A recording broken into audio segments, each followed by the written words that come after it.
Yeah. Try to beat you up. Come downstairs. You know you in front of the courthouse trying to act like you're tough. Like, yeah, stop. Yeah, let's go around the corner. Let's go around the corner. Come on, let's go. Stay to beat you up. Turn around. Like your mother's ugly? Turn around. Like your mother's ugly? Same thing. Oh, okay. Same thing. Oh, okay. Just watch. Yeah, okay. We could text her right now. Right now. Right now, ugly. Everything. Oh, you thought you was gonna see something ugly, bitch. You wasn't. But you wasn't. No makeup. But you wasn't. Same here. You see what's up? Same here. You see what's up? Oh, okay. The courtroom went silent. Everyone froze. Then, in front of a crowd full of reporters, lawyers, and stunned family members, Papoose stood up and pointed directly at Remy Ma. There was no hesitation in his movement. No trembling. Just a quiet walk up to the witness box, and a line was crossed that no one could have seen coming. This wasn't just a moment. It was betrayal, public and brutal. The same man who had stood by Remy through every storm, through prison, fame, rumors, and family drama, was now testifying against her. And in that split second, as Remy reached out with trembling hands, as if trying to pull him back with just a glance, it was clear. Her heart had shattered, not because of the case, but because the one man she trusted most had chosen a side. And it wasn't hers. People used to talk about Remy and Papoose like they were the gold standard of loyalty. When she went to prison, he didn't just stick around, he showed the world what devotion looked like. 6 long years, he held it down, wrote her letters, visited her, dropped verses about waiting for her return. Their love was something fans believed in. Something rare. But all of that seemed like a lie now. Because when the judge said his name and Papoose stood up without protest, the air in that courtroom changed. Even the reporters stopped writing. Remy didn't move. She didn't blink. She just whispered, almost to herself, "I knew this day would come." The betrayal hit harder than a guilty verdict. He didn't look her way once. Didn't flinch. Just sat in that witness chair and turned her world inside out. The trial wasn't supposed to be about Remy. It was supposed to be about her son, Jace. Back in 2021, a man named Darius Gilbo was shot and killed in Queens. The case went cold for a while, but then things started to surface. Darius wasn't just a random man, he was a father, a small business owner, and the father of Jasmine Dior, who had been screaming into the void for years, demanding justice for her dad. Her voice was loud. Her grief was raw. And finally, someone started listening. New evidence came out, digital trails, GPS data, call logs, security footage. Things started to piece together. And suddenly, the case wasn't cold anymore. It was burning. And the flames reached right up to Remy Ma. Not just her son, but her too. People started whispering that she might have helped cover something up, helped hide the truth. And those whispers only got louder when rumors swirled that Papoose had been working with the prosecution. When Papoose finally took the stand, he didn't cry. He didn't hesitate. He confirmed things only someone close to Remy would know. He spoke about a night filled with panic. About a conversation where Remy allegedly told her son to stay silent. About large cash transfers that couldn't be explained. And then, the moment that cracked the courtroom wide open, he said that Remy had given $20,000 to someone connected to the case. The crowd gasped. Reporters' pens couldn't move fast enough. Jasmine Dior stood up, shaking, and yelled, "Tell them about the burner phone." That was it. Total chaos. Security rushed in. People shouted. Cameras flashed like fireworks. Remy didn't move. She looked like her soul had left her body. Her fists were tight. Her face blank. She collapsed moments later into her seat. The judge had no choice but to call a recess. And Remy?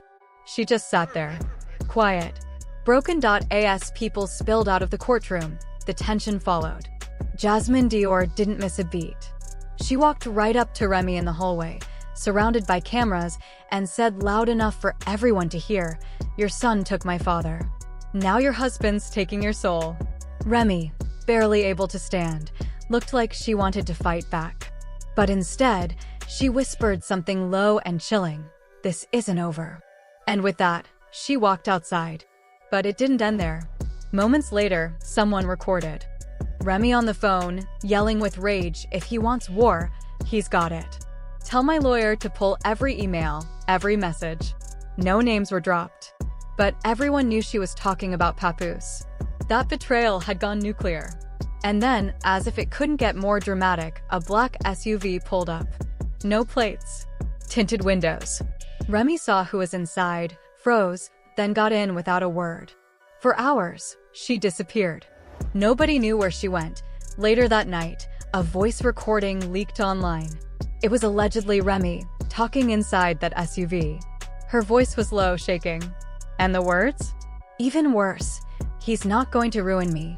Not after everything I covered up for him. The internet exploded. Who was she talking about? Her son? Her husband? Or someone else entirely? Everyone had a theory. But then came the twist nobody expected. Papoose, months before the trial, had supposedly borrowed Remy's laptop to send music files. Instead, he found something. A zip file named PRVT_evidence_J. Inside, voice notes, financial records, and messages. One said, "Tell Jace to stay low." Fans were shocked.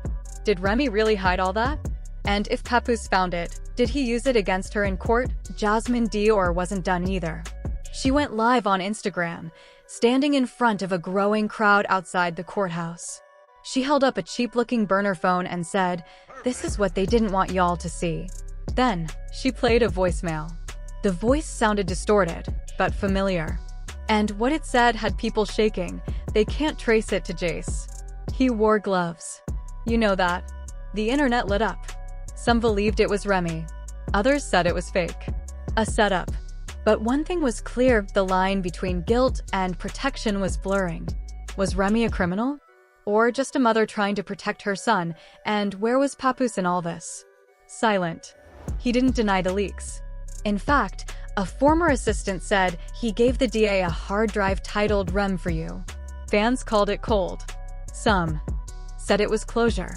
Like, miss, where's your remorse? Like, where's your sorriness? Where's your sadness? Like, at the end of the day, I don't care what I go through with nobody. I would never want to see nobody die. I don't give a fuck about none of that. Like, bitch, nobody did nothing to you, you fucking gremlin. And you really acting like you mad about something. Ice grilling somebody. Ugly ass. Then you acting tough in front of a courthouse. Like, bitch, we're gonna go to jail. You've been to jail before. I'm sure you don't want to go back, bitch. Like, what are we doing here? Come around the corner. You're really not fucking tough. Like, bitch is mad pussy. Like... Others said it was revenge. And then came another blow. A luxury bouquet was delivered to Jasmine Dior at the courthouse. The card? For your strength. No name. But people swore the handwriting looked exactly like Papoose's. Coincidence? Or confirmation? While the streets talked, the industry started reacting. Fat Joe tweeted, "Some wounds don't heal. I pray for all involved." No names, but it's said enough. Then Nicki Minaj, who's had a long history of shade with Remy, posted a unicorn emoji followed by a scale of justice. No caption, just vibes. And the fans? They ate it up. Meanwhile, Remy's career began to crumble. Her podcast disappeared from streaming platforms. Her sneaker collab was paused. And the upcoming reality show Love and Remy? Gone without a trace. It was like her entire brand was being erased overnight. Back in court, as people focused on the drama, Remy's lawyer quietly slipped a sealed envelope to the judge's clerk. Red ink on the front said, "For your eyes only." Nobody knows what was inside. But whatever it was, it caused the judge to immediately halt all witness testimony for 48 hours. A private meeting was held with the DA. And outside, protesters chanted for justice while Remy's fans clapped back, yelling, "She's being set up." Then, as if the script needed one more twist, a former producer posted a video. He claimed, "I was with Remy the night before the murder. She was panicking. Kept talking about loose ends. I didn't get it then. I do now." Maybe he was chasing clout. Maybe he was telling the truth. But either way, the internet believed him. Protesters filled the streets. Remy's loyal fans started trending her name again. And as the case dragged on, one thing became clear: this wasn't just a courtroom battle. It was a war for reputation, loyalty, and legacy. And it was only getting started.